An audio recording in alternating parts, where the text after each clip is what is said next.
দেখুন বন্ধুরা, আজকে হনর ম্যাজিক 6 প্রো একজন কাস্টমার নিতে এসেছে। সে আমার খুব ক্লোজই।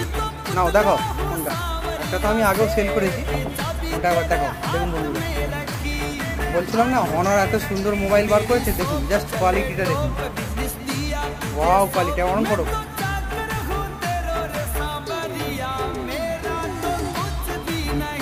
ঠিক আছে, সেটা হচ্ছে, তারপরে ভিডিও কন্টিনিউ করা হচ্ছে। দেখুন বন্ধুরা, ফোন এরকম এত সুন্দর। আবার ক্যামেরা ঝট করে দেখিয়ে দাও। বাইরে বাইরে আবার দেখো, ক্যামেরা জাস্ট কোয়ালিটি দেখুন, অসম ক্যামেরা, অসম। এত অপো ভিভোর সেট আছে, এই সেটটা খুব ভালো সেট। ডিএক্স মার্কিংয়ে 1 থেকে 5-এর মধ্যে র্যাঙ্কিং আছে, অসাধারণ ক্যামেরা। ঠিক আছে বন্ধুরা, আজ এই পর্যন্তই। আবার যদি ভালো লাগে নেক্সট ভিডিওতে আবার দেখা হচ্ছে। সেলফিটা আবার দেখি দাও।